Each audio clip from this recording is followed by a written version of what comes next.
અમદાવાદનું Kalupur railway station રાજ્યનું સૌથી મોટું અને વર્લ્ડ ક્લાસ રેલવે સ્ટેશન બનવા જઈ રહ્યું છે. કેન્દ્રીય રેલવે મંત્રી અશ્વિની વૈષ્ણવ દ્વારા આજે અમદાવાદના કાલુપુર રેલવે સ્ટેશનના રીડેવલપમેન્ટની કામગીરીની સમીક્ષા કરી હતી.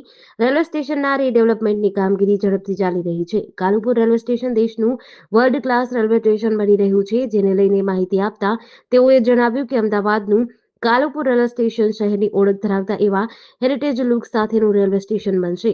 શહેરીજનો અને અન્ય લોકોના સૂચનો આવ્યા હતા, જેમાં અમદાવાદ હેરિટેજ શહેરની ઓળખ ધરાવે છે, જેથી આ રેલવે સ્ટેશનના લુકને હેરિટેજ બનાવવા માટે ડિઝાઇન બદલવામાં આવી છે.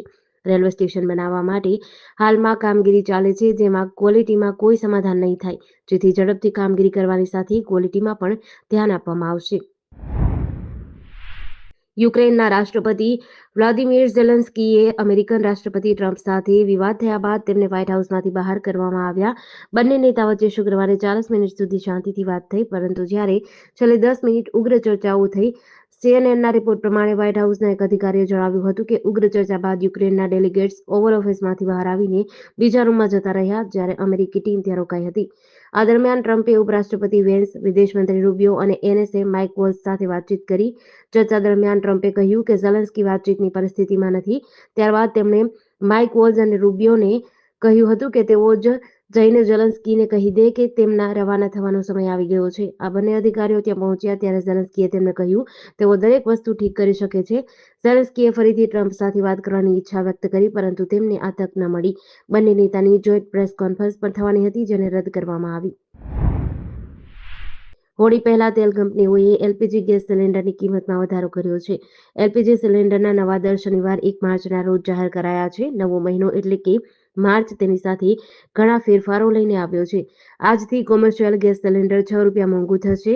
મ્યુચ્યુઅલ ફંડ અને ડીમેટ ખાતાના નોમિની સંબંધિત નિયમોમાં ફેરફાર થયા છે. આ ઉપરાંત વીમા પોલિસીના પ્રીમિયમ ચૂકવણીના નિયમોમાં પણ ફેરફાર થયો છે. કોમર્શિયલ સિલિન્ડર ₹6 મોંઘું, ઘરેલું સિલિન્ડરના ભાવમાં કોઈ ફેરફાર નહીં. મ્યુચ્યુઅલ ફંડ અને ડીમેટ ખાતામાં 10 લોકોને નોમિની બનાવી શકાશે.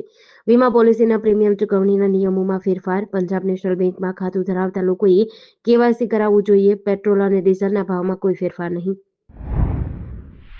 ભાવનગરમાં નિષ્ઠુર જનતાએ પોતાનું પાપ છુપાવવા માટે રૂંવાટા ઊભી કરી દેતું દ્રશ્ય કર્યું છે.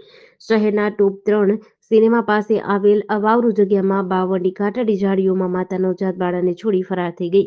વહેલી સવારે બાળાનો રડવાનો અવાજ આવતા રાહદારીઓએ જાણ કરતા પોલીસ અને 108ની ટીમે નવજાતને સારવાર અર્થે સરટી હોસ્પિટલે ખસેડી છે. ભાવનગર શહેરના તળાજા રોડ પર ટોપ 3 સિનેમા નજીક રોડ પર અવાવરૂ સ્થળે 52ની કાંટાળી ઝાડીઓમાં કોઈ દયાહીન જનતાએ પોતાની કુખે અવૈધ સંબંધ કે અન્ય કોઈ કારણોસર જન્મેલી નવજાત બાળાને તરછોડી ફરાર થઈ ગઈ હતી. પોલીસે આ મામલે અજાણી મહિલા વિરુદ્ધ ગુનો નોંધી તપાસ હાથ ધરી છે. દાદરા નગર હવેલીના મસાદ ગામમાં આજે એક મોટી દુર્ઘટના સામે આવી છે.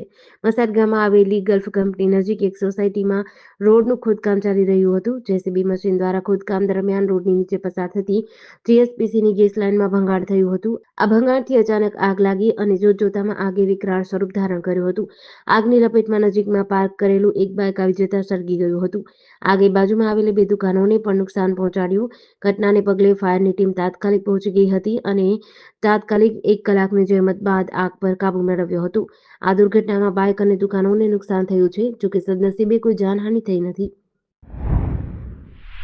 પાટણ શહેરમાં યુજીવીસીએલ દ્વારા અંડરગ્રાઉન્ડ વાયરિંગની કામગીરી ચાલુ છે. ત્રિકમ્બરોટની વાવથી પટેલના કસારવાડા સુધીના વિસ્તારમાં આ કામગીરી દરમિયાન ભૂગર્ભ ગટર લાઇન તૂટી ગઈ છે. આ ઘટનામાં આસપાસના 5 મકાનો અને દુકાનોને નુકસાન થયું છે. સ્થાનિક રહેવાસી જયેશભાઈ પટેલના મકાનમાં મોટું નુકસાન થયું છે. તેમણે પાલિકા પાસે વળતરની માંગ કરી છે. અને રહેવાસી દેવસીભાઈ પ્રજાપતિના મકાનમાં તિરાડો પડી છે. તેમના ઘરની લાદીઓ પણ ઉખડી ગઈ.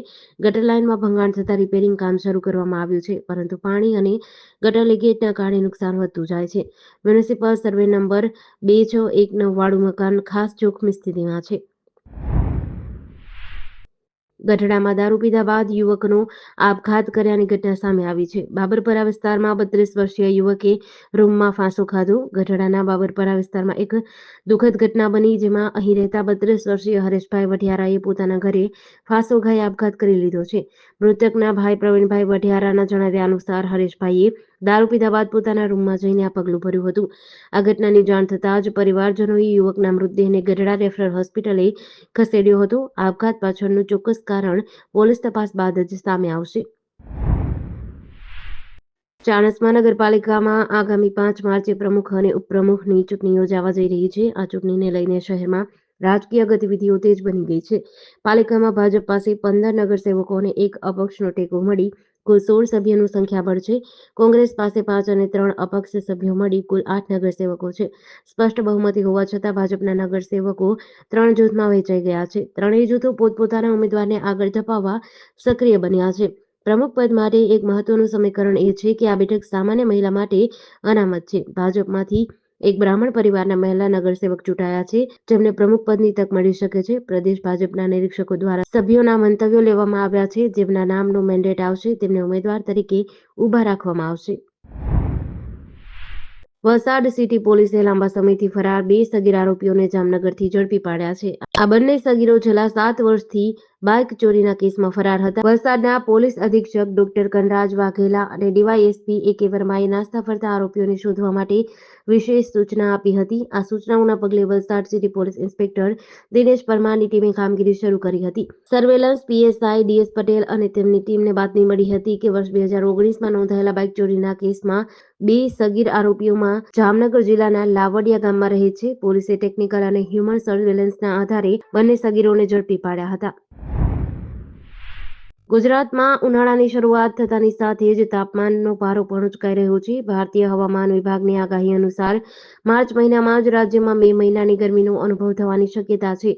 દર વર્ષની સરખામણીએ વર્ષ 2025ના ઉનાળામાં ગરમી ભૂક્કા બોલાવે તો નવાઈ નહીં, કારણ કે આ વર્ષે તાપમાન સામાન્ય કરતાં 3 થી 4 ડિગ્રી વધારે રહેશે, એટલે કે આકરી ગરમીનો અનુભવ થશે. માર્ચના પ્રથમ સપ્તાહમાં પણ વેસ્ટર્ન ડિસ્ટર્બન્સ સક્રિય રહેશે, જેના કારણે ચાલુ સાલે ગુજરાતમાં ઉનાળાની આકરી ગરમીની શરૂઆત માર્ચના ત્રીજા સપ્તાહથી શરૂ થવાની સંભાવના છે.